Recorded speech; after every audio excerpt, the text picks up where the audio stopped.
Hello, senior design team. My name is Nestor Vallejos. I'm computer engineer. Hi, my name's Eduardo Noguera, and I'm also a computer engineer. Hi, my name is Dakota Rediger Downing, and I'm also a computer engineer.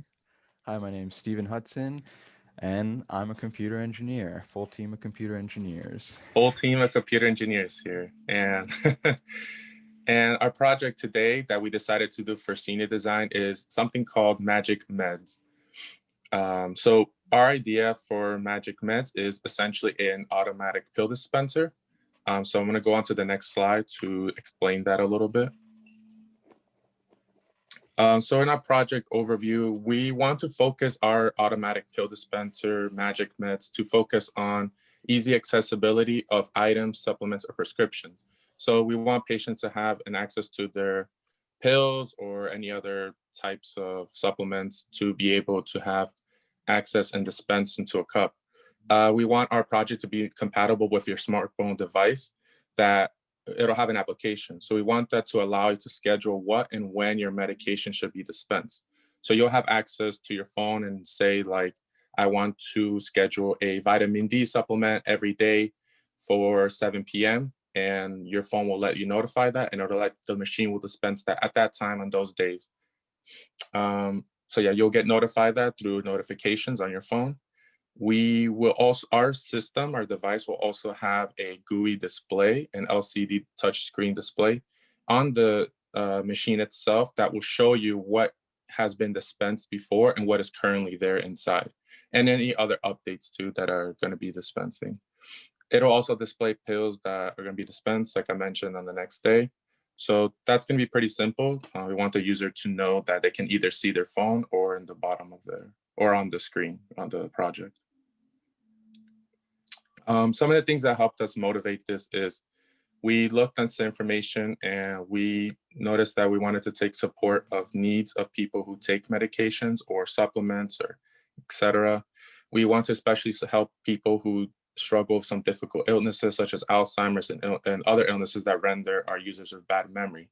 So sometimes people forget that they need to take medication, and now that we have our phones all the time with us, that can help us alert ourselves and maybe someone else that, hey, your medication needs to be taken right now at this time. So we want to help patients mainly. We're trying to target mainly the older population, so help them out with that. One fact that we did read was that the Centers for Disease Control and Prevention estimates that non-adherence causes 30 to 50% chronic disease treatment failures and 125,000 deaths per year in this country. So we want to try to lower that. Some of the goals and objectives we want to accomplish with our project is to provide quality products for our users, to help them remember to take medications, also sorting as painless and also as user-friendly as possible. We want to make sure that this is safe as well, to make sure your medication is being dispensed. We also want to look to be able to have a user-friendly machine that will, like I mentioned earlier, simplify the lives of our elderly and just anybody else in general. Take away stress from having to remember your medication. We have a lot going on in lives, so to have your phone let you know when to do something will be very easy, and you just go up to the machine and grab it and take it. Also for us, it'll help us learn some new skills and technologies with the embedded systems, PCB, and other software applications. We want to make sure our product is also attractive and competitive to other similar products. So there is other products and we can try to compete with that. Make it affordable and also try to have constant communication between the device and the smartphone. We want to make sure it's compact, portable, so they can move it around for convenience if they're going somewhere or moving. It's going to be lightweight, no more than, let's say, 8 pounds, or what we're trying to aim for. We want it to consume no more 20 volts of power. We also want to make it affordable with $400 and no monthly fees or anything like that. So I've noticed some other devices do have monthly fees. Ours would just be one fee and it'll be free on the application. The screen will be 5 inches big, so it'll be pretty readable for the user. Like I mentioned already, it's going to be user-friendly, easy, and we'll have easy access to your pills and medications so you can refill it. Some of the architecture, this is our architecture diagram of what we're planning how to do this. So if you look on the bottom left, our mobile app is going to be essentially the starting point of the whole system. So we will send the JSON data of whatever you scheduled, your medications, your times, and the names of it. It's going to talk to some web server, which will go into the MongoDB database, which will be stored there. The Raspberry Pi will talk to that database and schedule any data, take in data, and update the system with that. So as we see, the Raspberry Pi will connect to some HDMI decoder, go talk to the LCD display, and display that JSON data on the screen. And we want to have that try to constantly be updated, so it's up to date for the user. And at the bottom, we have our PCB design with an Atmega 32 microcontroller with the specified voltages for everything. We will have that will talk to the PCA 9685 controller and will control a stepper driver, which will rotate the pill dispenser to allow rotation. We will also have two micro servo connectors, which will essentially act as the turning for a little door, which the pill will allow, it will allow the pill to come down to the cup for the user. And this is going to be our user experience flowchart. Again, the first page is going to be our login page on the left. The user has two choices. You can either log in with this information, or if they don't have information, they can sign up and it'll take them to the main page. We will have caregivers, so someone that can take care of them, and they will also be notified. Or they can click on their medications, and on the medications, they can see the list and see other medications, or also add new ones. And in the caregivers page, we can add a new caregiver and have that on there as well. So we have some flexibility with the app. Pretty simple, but should get the job done. So I'm gonna let Stephen Hudson talk about the software design. Hi, my name's Stephen. We are going to be diving into the software design. There's a lot going on with the software for this project. So the first part of the software involves a mobile app. The mobile app is kind of how we're attempting to make this a more modern device and allow it to be integrated into the user's everyday life. We're building this mobile app based off of a MERN stack, which a MERN stack uses MongoDB for the database, Express for the server, React Native for the mobile app, and Node JS. So the main idea of the app is to allow users to input medications, to remind the users. They'll get notifications when their pills are going to drop.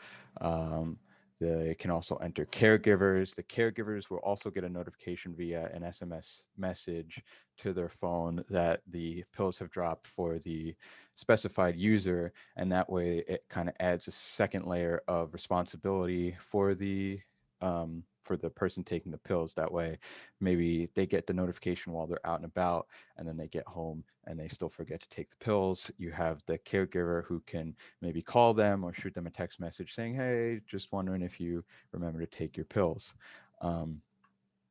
So then moving on, we go straight from the login. There's a sign up and login button. The sign up button will take you to the sign up page. And this is kind of what the sign up page looks like right now. This is where you would sign up as a new user. It's hopefully pretty user friendly. It's just a couple text boxes. You put in first name, last name, username, password, and then we have a product code there. The product code is a unique ID, which is how we identify the pill machine on the Raspberry Pi. And that's something that's hard coded into the Python on the Raspberry Pi, so that when it reaches out to the Mongo database, it knows how to get that user's medications via that product code.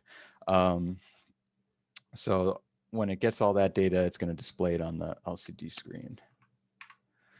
Adding medications on the mobile app is pretty simple. These screenshots are taken from our progress so far. You can go in, add a medication. You just put in the medication name. You put in how often you're going to take it. Are you going to take it every day? Are you going to take it every Monday, every Tuesday, and so on? So then there's a couple checks that we have to make for this. Obviously, it gets a little dicey because if a user if we're only got our current plan is we're going to have the pills drop every day, once a day. So that's how it works right now. So a user shouldn't be able to put in 2 different medications for 2 different times on the same day. So that's the first check we have to make. Another check we have to make is that if a user clicks every day and then they click every Monday, we make sure that those times also have to match up. So if the checks pass, then we have a successful medication added, and you get this little alert that says success, and then the medication will display. Moving forward, we're planning on implementing different operations like edit, delete, because obviously medications change. But right now, this is our progress. The database is MongoDB. Obviously, it's a simple NoSQL database. It's one of the most popular NoSQL databases. It's friendly, easy to retrieve data. Most programming languages have some sort of library or something that you can plug in and use to retrieve data just via a couple lines of code. The Mongo database is broken into 4 different collections. There's available caregivers, medications, and users. So we'll start with users. Users is obviously users who have signed up. So once you sign up, that JSON data gets sent through and placed as a document in the user's collection in the cluster. So every user has a unique ID, and their password is hashed and stored.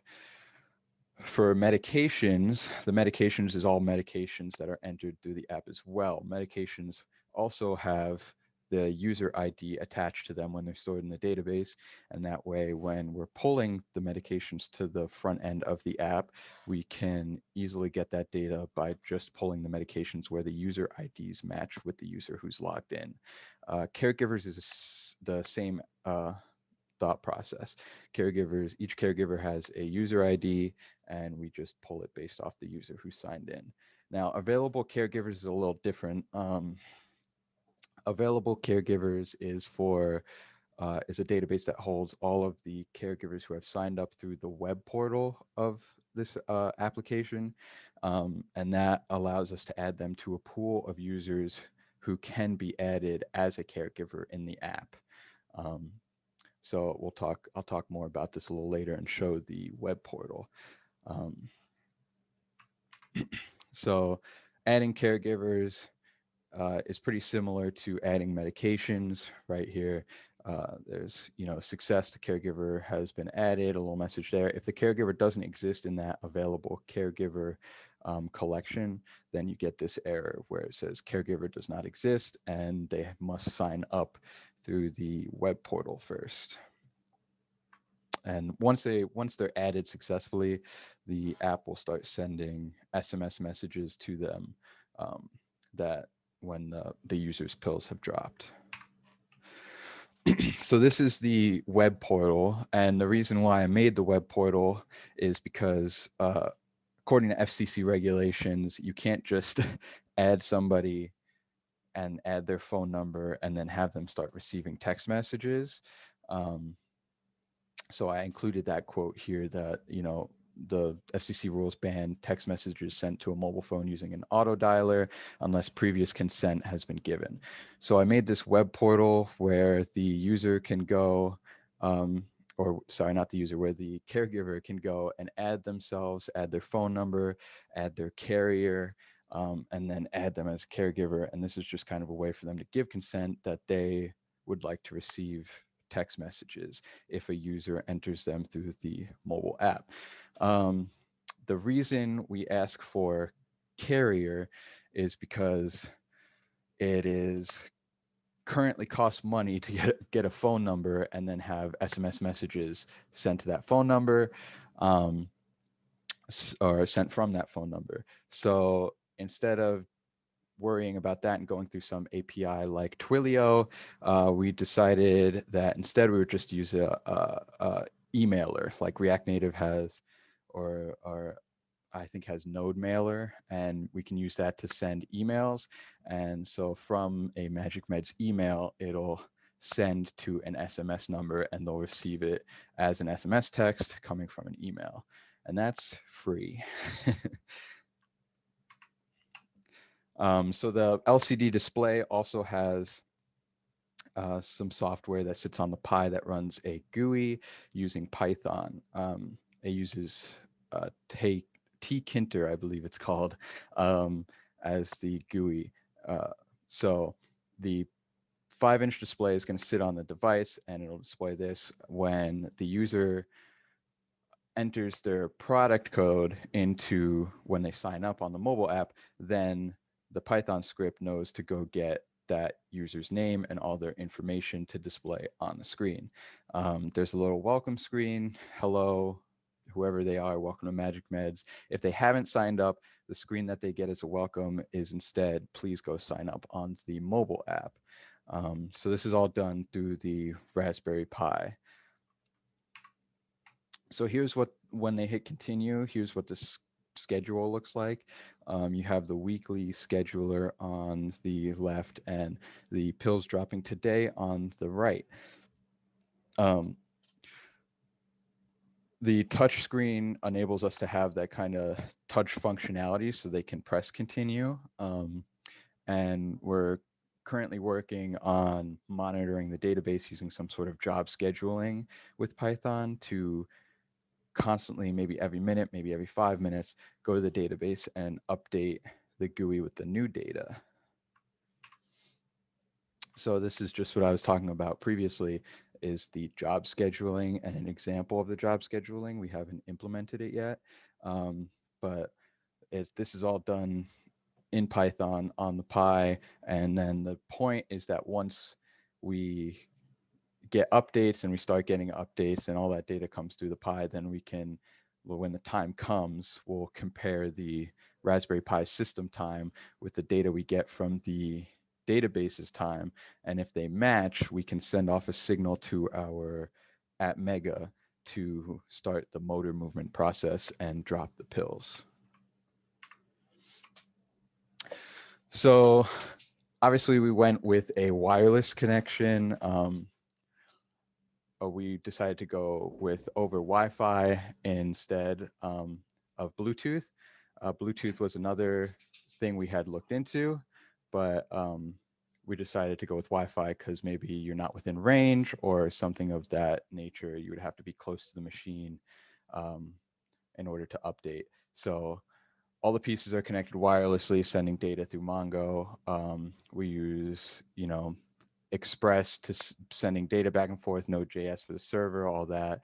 Any API calls we tested with this REST API tester here.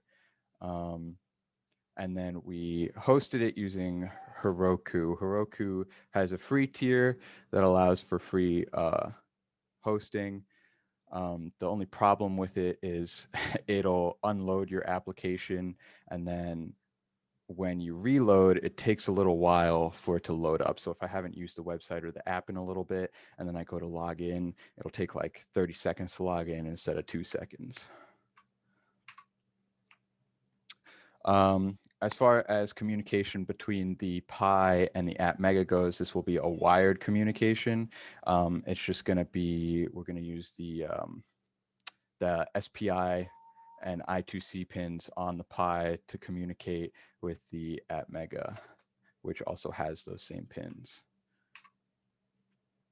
Now we're going to go over to hardware design with Eddie. All right, so now let's take a dive into hardware design. So first off, let's take a look at the display. So the display will be used to show basic information relating to the medications. Specifically, our graphic user interface will show the date and the scheduled time that the medications are going to be dispensed. The display will be attached to the housing unit, where the user will be able to easily interact with the screen and perform any actions locally on the display. While the device is connected to a power source, the device will be pulling from the database to ensure that the information being displayed is up to date and accurate. Now let's take a look at the display architecture. The display is functioning through the use of the Raspberry Pi, as well as through the use of a TFP401 HDMI DVI decoder, which enables the touchscreen display to be compatible with the Raspberry Pi. Let's take a look at the stepper motor. So our stepper motor is the NEMA 8 stepper motor, which is capable of rotating 200 steps, has an input voltage of 3.9 volts, and a max input current of 600 milliamps. In our hardware design, the stepper motor will be utilized to rotate the pill container to the next day. The stepper motor will be connected to our TB6612 FNG motor driver and powered on by our PCB. The MCU will dictate when the pills need to be dispensed. Our design will include 2 micro servo motors, which are capable of rotating 180 degrees, having a 4.8 nominal voltage, and rotate at a speed of 60 degrees per 100 milliseconds. The purpose of these servo motors are to be used to open a door in a trapdoor fashion, where the door is going to be holding the pills in place until they need to be dispensed. As soon as the MCU signals to the servo motors to rotate, the pills will be dispensed. Onto our microcontroller unit. Our PCB intends to have the Atmega 32 8-bit microcontroller as the main component communicating to the rest of the drivers and to all hardware components connected to the PCB. Since it has a RISC architecture, it will be able to send small but optimized instructions to any and all components. The microcontroller can operate with both I2C and SPI forms of communication. The microcontroller will help convert programming scripts to instructions and then to signals to our devices to operate as they are programmed to operate. The MCU needs to have a 5-volt input voltage in order for it to be powered on. The PCB will be able to provide that input voltage to our microcontroller. The Raspberry Pi plays a vital role in making sure that all components are functioning properly and that our device can adapt well to all sorts of user interactions with our device. We are utilizing the Raspberry Pi's I2C protocol to communicate to our microcontroller unit all the actions that we want in respect to for our device to perform well. The programming language being used to program our devices via our microcontroller is Python. The Raspberry Pi also allows us to output to our TFT display, which displays a graphical user interface to the user. The most important role that the Raspberry Pi will help with is to be able to pull data from our database and make sure the device maintains the most recent data. Now for the PCB. Our PCB is responsible for routing power to all of our components in our product. Also, it helps in controlling the stepper motors and servo motors properly to achieve our product's desired functionality. The PCB will take an input voltage of 12 volts, and the voltage will be regulated to the specifications of each component connected to the PCB. The main parts of the PCB include our microcontroller unit, the Atmega 32AP, the PCA 9685, which will be controlling any pulse width modulation needed by the motors, the TB6612 FNG, which allows the servo motors to be controlled with accuracy and precision, the LM2596T and the LM394IMP, which are responsible for regulating higher input voltage in order to produce a lower output voltage for our components. The 5-volt jumper cables are going to be used to power the Raspberry Pi, and extra PWM jumper cables for any debugging needed. For the PCB schematic, we came up with a design in such a way to integrate the functionality of all our components onto a single PCB, and so that our power consumption is minimized.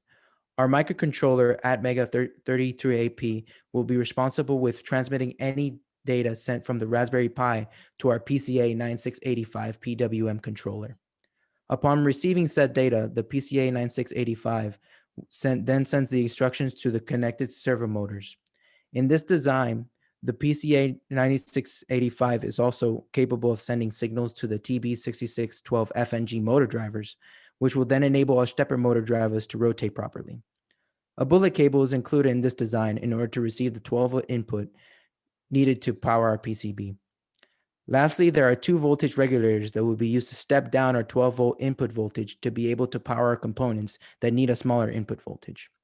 The LM2596 steps down 12-volt inputs to 5 volts, which helps power our microcontroller unit and our servos. And the LM3940 IMP receives a 5-volt input and outputs 3.3 volts, which will be powering our PWM controllers. Our container design is made up of 3 parts. First, an outer cylinder, which is meant to be a shape that adapts well to its housing design. Second is the pill container, which helps to prevent any pills from falling out of the device. Lastly, the trap door is the door that releases the pills from our device. These parts will be 3D printed and accommodated with our hardware components and our PCB. Once these parts are constructed, we will update the image. In our housing design, the 3D printed cylinder casing will store all of our components, as well as any wiring associated with the connectivity of our components. In the front of our device, the LCD will display to the user information about the pills. On the inside of the device, a 7-day pill organizer will be attached to our stepper motor in order to allow our device to rotate to the correct date at the correct time. In the middle of the design, there will be a trap door holding any pills that will be dispensed on that day.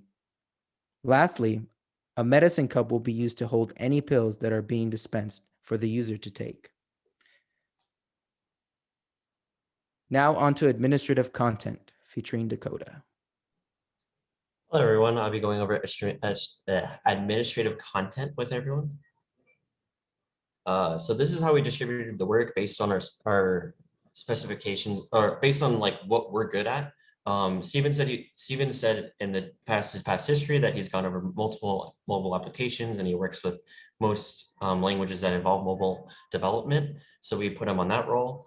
We put me on power because as everyone knows, Dr. Chan, I took him for all my circuits classes, so I'm pretty good with the idea of circuits. We had Nestor on hardware application because he's dealt with Python.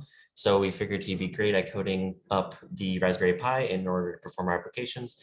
And then also Eddie helped with also the embedded application with the idea of connecting the chips together and they all working simultaneously with code. Our budget and financing, the project, we wanted it to be not very expensive because one, we're all students during a pandemic, so we can't really afford much. However, though, we do also want a quality product. So we did keep the budget at a minimum below 500. Luckily, in our case, with all the components put together and what we paid for, it only came out to $261.92. The following slides will show the parts that we bought and their pricing. So these are the parts that we bought. Obviously, as Eddie mentioned, all the components and how they work together. Also with the design in which we're going for. These are just the pricings and the totals. The total you see there is without tax, and the total I said before is with tax. This is our progress at the moment on the project. When we wrote our report, we did 85% of the research. We're doing more as we go based on like what applications come up. Like for example, like when we get bugs with writing our mobile application, or we run into coding errors with our embedded systems or onboard applications, along with also identifying how our components go along in the PCB schematic to make sure it works properly and doesn't like, die. We put 40% in design so far because at the moment we're just playing around with our schematic and our PCB, and we're almost done with getting a brief idea of what our schematic will be, and then we'll send it to someone that could look over it and tell us the pricing and costs, and then we'll go from there.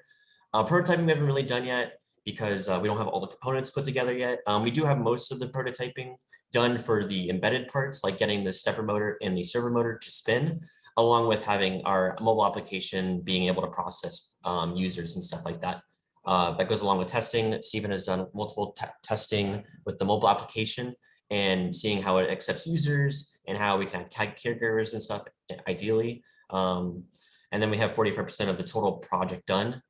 Like we said, we were just waiting for the PCB to be sent out and then sent back to us so that we could put the components together and do more testing. We do have some design issues. For example, some parts of the Python code won't update on the GUI on startup. For example, we have an icon as you can tell on the bottom right of the slide. That image unfortunately won't pop up on the GUI if you run the Raspberry Pi on startup. However, though, if you run the Raspberry Pi locally on a system, on its own system, it does provide the GUI image down, or the icon down below. So we're trying to figure out that bug. We do have issues with signing in to the mobile application where the users, if you sign in with a user, sometimes it won't like give you the user you're currently at's information. It'll give you other users as well, which is unfortunate. We're going to fix that bug momentarily. Another issue, sorry, is with the Heroku app. Since it's free, it does take a lot of time. It's really slow. It's kind of awful, but it's free. So, you know, we got to deal with what we got. We do have issues with synchronizing the mobile app with the hardware components because we still are doing research on understanding how to link up our Raspberry Pi with our MongoDB so that it can send signals to the microcontroller to do processes based on the information the Raspberry Pi gets from MongoDB. And then lastly, when we got our LCD screen, it was basically dead on site because it was cracked entirely and it was unable to be used. So we couldn't do any testing with it. So that's the end of our presentation. If you guys have any questions, please let us know.